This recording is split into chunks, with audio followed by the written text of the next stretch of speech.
मंसूर साहब, आपको ज़हमत देना चाह रहा हूँ। सबसे पहले अभी कुछ ही देर पहले इत्तला मिली है कि जनाब आयतुल्लाह की अहलिया भी शहीद हो गई, ज़ख्मी थी। और फिर लबनान से चूँकि हिजबुल्लाह ने कुछ कार्रवाइयाँ की, तो लबनान पर भी अक्रॉस लबनान इसराइल ने हमले शुरू कर दिए हैं। इसराइली मीडिया भी रिपोर्ट कर रहा है और इंटरनेशनल आउटलेट्स भी इसकी तस्दीक कर रहे हैं। लेकिन पैरेलल हमारे प्रोग्राम से पहले जो अमेरिकी सेक्रेटरी ऑफ वॉर हैं उनकी और जो सेंटकॉम के कमांडर हैं उनकी प्रेस कॉन्फ्रेंस भी थी, जिसमें वो ये एतराफ़ कर रहे हैं कि नुकसान हुआ और कह रहे हैं कि रजीम चेंज हमने नहीं करनी थी। उनका ख्याल था कि इसराइल का ये इरादा है। अब सिग्नलिंग भी हो रही है कि शायद अमेरिका सीज़ फायर चाहता है, लेकिन अली लारेजानी तो इसकी तरदीद कर रहे हैं। मैं आपसे समझना ये चाह रहा हूँ कि जिस तरह से दुबई, कुवैत, सऊदी अरब और फिर साइप्रस तक ईरानी मिसाइल गए, तो who will exhaust first? Knowing Iran की क्या मिसाइल कैपेसिटी इतनी है कि they can linger it on for weeks and weeks, और उस बीच में जो दिफाई निज़ाम होगा या सिफारतकारी की दुनिया होगी वो इसी तरह खामोश और मुज़म्मत तक ही महदूद रहेगी? मंसूर साहब जी देखिए, असल में एक कुछ अरसे से एक डिप्लोमेटिक और एक पीस प्रोसेस चल रहा था और सारी दुनिया को उम्मीद थी कि गालिबन एक्टिव हॉस्टिलिटीज की तरफ अमेरिका नहीं जाएगा, लेकिन इन तमाम एक्सपेक्टेशंस के खिलाफ अमेरिका हॉस्टिलिटीज में गया और अमेरिका ने और इजराइल ने जो स्ट्राइक्स की उसमें उन्होंने तमाम रेड लाइंस को क्रॉस कर लिया। यानी जो ईरान के सुप्रीम लीडर को टारगेट किया। ये एक नॉर्म होती है कि जंगों में भी आप किसी कौम की, किसी अपने एनिमी की लीडरशिप को नहीं टारगेट करते, आप हेड ऑफ स्टेट को नहीं टारगेट करते। तो अब एक अनरेवल हो गई है एक रीजनल वॉर, और जो लग रहा है कि एक तवील जंग भी हो सकती है, क्योंकि अब ईरान जो है, आपने देखा होगा जब 12 रोजा जंग हुई थी तो ईरान का जो रिस्पांस था वो जरा रेस्ट्रेंट था। ईरान ने बहुत ज्यादा टारगेट नहीं किया मिडिल ईस्ट के ममालिक को, और ईरान ने सिर्फ कुछ जगह पे टारगेट किया, वो भी एक तरह की कहा जाता है कि अंडरस्टैंडिंग के साथ, ताकि मामलात हद से ज्यादा आगे ना बढ़े, क्योंकि ईरान का भी ख्याल था, ईरानियन लीडरशिप का, कि शायद अमेरिका के साथ एक नई न्यूक्लियर डील और एक नई पीस डील हो जाए। लेकिन अब चूंकि वो वाली जो सारी ऑप्शंस खत्म करके अमेरिका एक जंग में चला गया है और ईरान का बहुत नुकसान हुआ है, बहुत जज्बाती तौर पे आपने देखा पाकिस्तान में भी रिएक्शन आया। पाकिस्तान में भी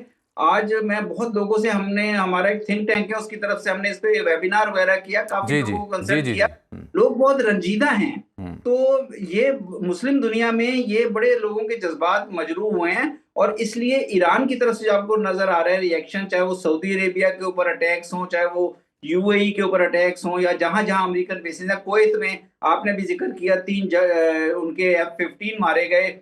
और अभी आपने जो सवाल किया उसमें आपने कहा कि सेक्रेटरी ऑफ वॉर जो पीटर हेग्सेथ ने जो भी प्रेस कॉन्फ्रेंस की है, मैंने वो सारी प्रेस कॉन्फ्रेंस देखी है और मैं उसको समझने से जरा कासिर रहा हूं या कंफ्यूज हूं कि अमेरिका अपनी ऑडियंस को अपने वॉर एम्स भी नहीं समझा सके। वो कहते हैं रजीम चेंज तो हो गई, लेकिन रजीम चेंज तो उन्होंने आयतुल्लाह खामेनेई को खत्म कर दिया, शहीद कर दिया, बाकी उनकी टॉप लीडरशिप शहीद कर दी, तो अब नया रजीम ही आएगा ना। बेशक वो ईरान की हुकूमत का ही होगा, लेकिन नई लीडरशिप आएगी, और हो सकता है वो उसकी क्या पॉलिसी होती है ये तो अभी देखना होगा। लेकिन रजीम चेंज को भी वो कह रहे हैं नहीं, रजीम चेंज हमारा गोल नहीं है। वो कह रहे हैं हमने ईरान के खिलाफ इसलिए शुरू की जंग कि ईरान न्यूक्लियर अपने एसेट्स को कन्वेंशनल शील्ड से कवर कर रहा था। ये अजीब सा जवाब है। ईरान तो देखे टोटली डिफेंस पे था। ईरान अब भी जो एक्शंस ले रहा है वो अपने डिफेंस के राइट को यूज कर रहा है। तो मेरा ख्याल है कि ईरान के राइवल्स जो हैं यूएस और इजराइल बहुत ज्यादा मिलिटरीली पावरफुल हैं। तमाम मिडिल ईस्ट के ममालिक उनके एलाइज हैं। अब इस वक्त कोई भी इराक, सीरिया या कोई मुल्क भी या लेबनान, कहीं पे भी कोई ऐसी फोर्स नहीं है। हिजबुल्लाह के कुछ एसेट्स हैं जो अब आपने कहा, जिस तरह के अब आप देखेंगे कि इजराइल हिजबुल्लाह के एसेट्स को भी टारगेट करेगा। तो मेरा ख्याल है कि जो मुझे उस प्रेस कॉन्फ्रेंस से लगा, वो कह रहे हैं 2 हफ्ते भी चल सकती है जंग 4 हफ्ते भी चल सकती है, जंग 6 हफ्ते भी चल सकती है। जब हमारे एम्स एंड ऑब्जेक्टिव्स पूरे हो जाएंगे तो हम देखेंगे क्या होगा। एम्स एंड ऑब्जेक्टिव्स वो डिफाइन नहीं कर पा रहे। तो मेरा ख्याल है कि एक तवील जंग रीजन के अंदर शुरू हो चुकी है, और इसकी इम्प्लीकेशंस पे भी बात करेंगे। लेकिन ये तो हमें समझ लेना चाहिए कि ये एक बहुत कॉम्प्लेक्स जो खलीज की जंग थी, जिसको हम बहुत सालों से दुनिया की अवॉइड हो, वो स्टार्ट हो चुकी है। ठीक है। अच्छा मंसूर साहब, अब सवाल ये पैदा होता है कि अगर इसमें से सीज फायर आनी है, ट्रंप ने कल दावा किया था कि नई लीडरशिप बात करना चाहती है मुझसे और नए टर्म्स एंड कंडीशन तय हो रहे हैं। उसने तो ये तक कह दिया कि हमने ऑल्टरनेटिव भी सोचे हुए थे लेकिन वो भी हमलों में मारे गए। लेकिन अली लारेजानी साहब कह रहे हैं कि नहीं, हमने अभी बातचीत नहीं करनी। और अरब ममालिक की जो सूरत हाल में पहले बयान कर चुका हूँ, आप भी उस पर तबसरा कर चुके हैं।